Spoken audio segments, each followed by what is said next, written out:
Good evening friends, you are banker में आप सभी लोगों का स्वागत है।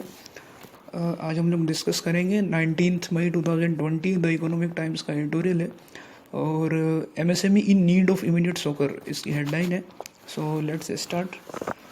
While the provision of credit might suffice to help larger industry tide over the grim period of zero revenue during the lockdown, micro, small and medium enterprises might require a dose of funds that do not require to be serviced at least in the short term। देखो इसमें ऐसा बोला जा रहा है कि while the provision of credit might suffice, ठीक है। जब गवर्नमेंट ने क्या है कि जो स्टिमुलस पैकेज किया है कि गवर्नमेंट ने जो अनाउंस किया, तो ऐसा माना जा रहा है कि जो लार्ज कंपनीज है, लार्ज कंपनीज के लिए क्या है कि सफिशियंट है। लेकिन ये जो एमएसएमई है, जो एमएसएमईज है उसके लिए फंड क्या है कि सफिशिएंट नहीं है। लार्ज कंपनीज के लिए फंड सफिशिएंट है, लेकिन एमएसएमईज के लिए फंड सफिशिएंट नहीं है। देखो इसमें एक लाइन दी हुई है, larger industry suffice to help larger industries tide over the green period of zero revenue. देखो टाइड ओवर का क्या मतलब होता है कि टाइड ओवर का मतलब होता है कि किसको मतलब किसी की परेशानी को कम करना। Large industry tide over the green period का मतलब होता है कि जो कठिनाई वाला जो समय रहता है उसको हम लोग बोलते हैं ग्रीन पीरियड, ठीक है। तो जो ये सुफिस है, मतलब सुफिस का मतलब होता है सफिशिएंट। जो एक सफिशिएंट जो क्रेडिट है, ये जो लार्ज इंडस्ट्रीज़ है, जो लार्जर इंडस्ट्रीज़ है, उनको क्या है कि टाइड ओवर करेगा। उनका जो ग्रीन पीरियड है, मतलब उनका जो डिफिकल्ट समय है, उसको क्या है कि टाइड ओवर करेगा। लेकिन ये माइक्रो स्मॉल और जो मीडियम एंटरप्राइजेज है, इसके लिए क्या है कि मतलब कुछ और फंड की भी आवश्यकता पड़ेगी। मतलब इतने से फंड से इसका अभी कुछ नहीं हो सकता है। इसमें से बोला जा रहा है it could be an outright grant, ठीक है। It could be an outright का मतलब होता है कि फुल ग्रांट होना चाहिए, मतलब जो सफिशिएंट हो इसके लिए। On the lines of funds being extended across the Europe and the US to help industry met fix cost, ठीक है। मतलब इसमें ऐसा माना जा रहा है कि मतलब एमएसएमई के लिए क्या होना चाहिए, मतलब आउटराइट ग्रांट होना चाहिए, मतलब एक अच्छा अमाउंट होना चाहिए। ऑन द लाइन्स ऑफ मतलब क्या है कि जिस प्रकार से क्या है कि यूरोप में और यूएस में जो ग्रांट दी गई है to help industry meet fix cost cheaply wages. अब देखो मतलब फिक्स कॉस्ट क्या होती है, फिक्स कॉस्ट क्या होती है, जैसे कंपनी की सैलरी हो गई, रेंट हो गया और इंश्योरेंस की कॉस्ट हो गई, डेप्रिसिएशन हो गया, यूटिलिटीज़ हो गया। तो मतलब इन सबको क्या है कि कंपनी क्या है कि पे कर पाए। और स्पेशली क्या होता है कि वेजेस, जो कंपनी में जो वर्कर काम कर रहे हैं उनकी वेजेस को कंपनी अच्छे से पे कर पाए। तो मतलब एक फिक्स, मतलब एक अच्छा अमाउंट क्या है कि एमएसएमई को मिलना चाहिए। इसमें ऐसा बोला जा रहा है कि जिस प्रकार मतलब यूएस और यूरोप में जो वहाँ की गवर्नमेंट वहाँ की कंपनीज को दे रही है, तो कुछ ऐसा ही अमाउंट मतलब इंडिया में भी मिलना चाहिए। और it could B equity from the funds of fund the government has proposed. By the time funds of fund is set up and breeds a sufficient number of daughter funds to together provide a सोकर। देखो सोकर का क्या मतलब होता है, help होता है। सकर का मतलब होता है हेल्प करना। To MSME there might not be a whole lot of number companies left standing to receive those fund. अब इसमें ऐसा बोला जा रहा है कि मतलब क्या है कि गवर्नमेंट ने फंड ऑफ फंड तो बना दिया, फिर कहीं ऐसा ना हो कि फंड ऑफ फंड आपका बन गया और उसके बाद भी मतलब कुछ कंपनीज ऐसी रह गई हो कि जिन कंपनीज को क्या है कि फंड नहीं मिला हो या जिनको फंड रिसीव नहीं हुआ। तो ऐसा नहीं होना चाहिए। मतलब ऐसा होना चाहिए कि अगर आपने फंड ऑफ फंड बनाया तो जितनी भी एमएसएमई कंपनी है सबको क्या है कि प्रॉपर एक मतलब एक सफिशिएंट अमाउंट उनको मिलना चाहिए।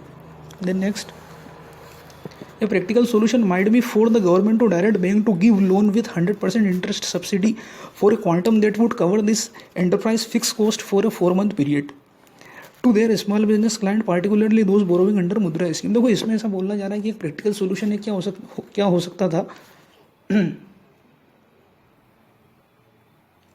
एक प्रैक्टिकल सोल्यूशन क्या हो सकता था कि जो बैंक के जो क्या है कि मतलब जो स्मॉल बिजनेस क्लाइंट है उनको बैंक क्या है कि मतलब एक 100% सब्सिडी प्रोवाइड करा देता है इंटरेस्ट के अंदर। इंटरेस्ट में 100% सब्सिडी का क्या मतलब होता है कि जैसे मान लो मैंने 100 रुपये लिए बैंक से, अब उसका जो इंटरेस्ट का रेट है 8% का है, तो बैंक मुझसे क्या है 8 रुपये नहीं लेगा, मतलब उसने मेरा 8 रुपये माफ़ कर दिया। तो इसको बोलते हैं मैंने इंटरेस्ट सब्सिडी। तो मतलब गवर्नमेंट को क्या है कि ऐसा माना जा रहा है कि 4 महीने तक क्या है कि 4 महीने तक जो, क्योंकि अभी कोविड-19 चल रहा है, पेंडेमिक चल रहा है, तो फाइनेंशियली कंडीशन सभी की काफ़ी वीक है।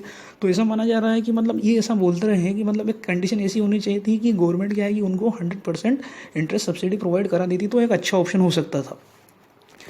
Particularly those borrowing under the मुद्रा स्कीम, मतलब वो जो क्लाइंट है जिन्होंने मुद्रा स्कीम के अंडर में क्या है कि बैंक से लोन लिया है। मुद्रा का फुल फॉर्म होता है micro unit development refinancing agency. पता ही होगा आप लोगों को, इसमें 3 फेज होते हैं, शिशु, किशोर और तरुण। Then next, the Small Industry Development Bank of India can help with identification of units to be helped as well as and the new corp of banks that previously existed as microfinance and institution can be of particular help in this regard, ठीक है। अब इनको जो find out करने में कि मतलब कौन सी जो कंपनी है जिसको क्या है कि मतलब एक या कौन से मेरे जो क्लाइंट है मतलब उनको क्या है कि मतलब एक 100% सब्सिडी दी जानी चाहिए या फिर जिनको जेन्युइनली मतलब ज़रूरत है, तो उनको फाइंड आउट करने में क्या है कि एक तो सिड भी हेल्प कर सकता था और एक जो माइक्रो फाइनेंस इंस्टीट्यूशन है, ये दोनों क्या है कि हेल्प कर सकते थे। द गवर्नमेंट को take the help of non banking financial companies with a good track record. ठीक है, गवर्नमेंट क्या है कि एनबीएफसीज की भी इसमें हेल्प ले सकती थी, जिन एनबीएफसीज का क्या है कि ट्रैक रिकॉर्ड अच्छा हो। ट्रैक रिकॉर्ड अच्छा का मतलब जिनकी रेटिंग अच्छी हो, ए, ट्रिपल ए, इस टाइप से। The fund of funds could buy out this loans from the banks and NBFC and can convert them into equity into the companies so assisted. The promoter could be given the option to buy out the companies stake later. देखो इसमें एक अच्छी बात बोली गई है यहाँ पर कि एक ऑप्शन क्या हो सकता है, एक ऑप्शन क्या हो सकता है कि जो एनबीएफसीज जो है, जो एनबीएफसीज और जो जो देखो अभी गवर्नमेंट ने क्या कि फंड्स ऑफ फंड बनाया। फंड्स ऑफ फंड का पहले हम लोग मतलब समझ लेते हैं। फंड्स ऑफ फंड क्या होता है, गवर्नमेंट ने एक फंड बनाया, मतलब जो एक ऐसा फंड बनाया जिसमें क्या है कि मतलब एक सभी लोग इन्वेस्ट करेंगे। जैसे मान लो मैंने 100 रुपये का फंड बनाया, अब ये मैं 100 रुपये क्या है कि किसी और म्यूचुअल फंड में इन्वेस्ट कर दूंगा, तो इसको क्या बोलेंगे हम लोग, फंड्स ऑफ फंड। तो ऐसा बोला जा रहा है कि जो फंड्स ऑफ फंड है ये क्या है कि ये जो बैंक का और एनबीएफसी का ये क्या है कि लोन परचेज कर सकता है। मतलब ऐसा एक नॉर्म्स होता है कि इसमें क्या है कि फंड्स ऑफ फंड क्या है कि इसका ये लोन परचेस कर सकता है। देन क्या होता है कि अगर कोई फंड्स ऑफ फंड अगर किसी बैंक और एनबीएफसी का लोन अगर परचेस कर लिया इसने, तो ये उसको क्या है कि इक्विटी में कन्वर्ट कर सकता है। मीन्स इसका मतलब ये होता है कि ये बेसिकली ये कंडीशन कब लगाई जाती है, जब किसी कंपनी की आपको लग रहा है कि फाइनेंशियल कंडीशन वीक है। देन जैसे मान लो कि किसी कंपनी ने बैंक से 100 रुपये का लोन लिया, ठीक है, अब बैंक को लग रहा है कि इस कंपनी की कंडीशन वीक है, मतलब ये कंपनी आने वाले टाइम में क्या डिफॉल्ट कर सकती है। तो अब क्या होता है कि मतलब एक बैंक जो है उसके लोन को क्या इक्विटी में कन्वर्ट कर सकता है। बैंक उसके लोन को क्या इक्विटी में कन्वर्ट कर सकता है। मीन्स अगर वो कंपनी इन द फ्यूचर 100 रुपये नहीं चुकाती है तो बैंक क्या है कि उसके 10% की हिस्सेदारी उस कंपनी में बैंक क्या है कि 10% की हिस्सेदारी रख सकता है। Clear. The promoter could be given the option to buy out the government stake later. ठीक है, और बाद में इसमें एक ऐसा ऑप्शन होना चाहिए कि जैसे कि मान लो फिर बाद में अगर कंपनी की फाइनेंशियली कंडीशन अगर अच्छी हो गई तो देन क्या है कि प्रमोटर जो था, जो गवर्नमेंट से अपना स्टेक वापस खरीद सकता है। Full operationalization of the trade receivable discounting system and online factoring platform that hold great promise in realizing swift settlement of MSME dues brooks no delay later। ठीक है, अब जो TREDS होता है, TREDS का मतलब क्या होता है, ट्रेड रिसीवेबल डिस्काउंटिंग सिस्टम। देखो ट्रेड रिसीवेबल क्या होता है, मतलब बिल्स होते हैं, जो एमएसएमई के जो बिल होते हैं उनको अपन बोलते हैं ट्रेड रिसीवेबल। और डिस्काउंटिंग सिस्टम मतलब क्या हो गया कि बिल की डिस्काउंटिंग करना।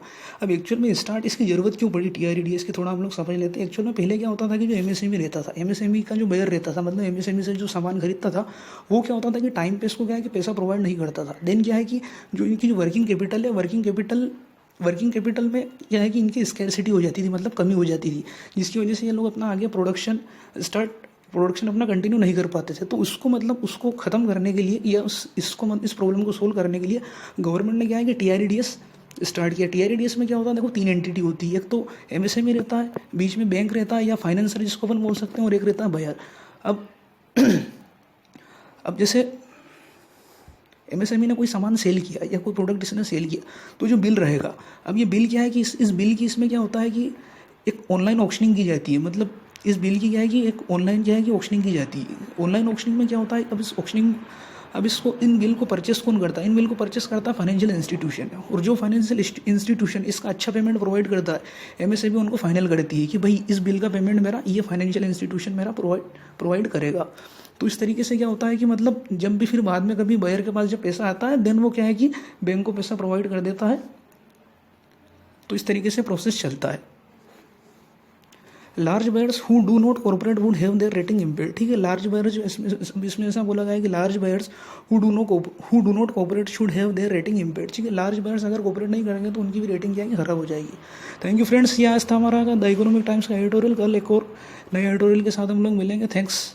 अच्छा लगे तो प्लीज़ लाइक कीजिए और शेयर कीजिए।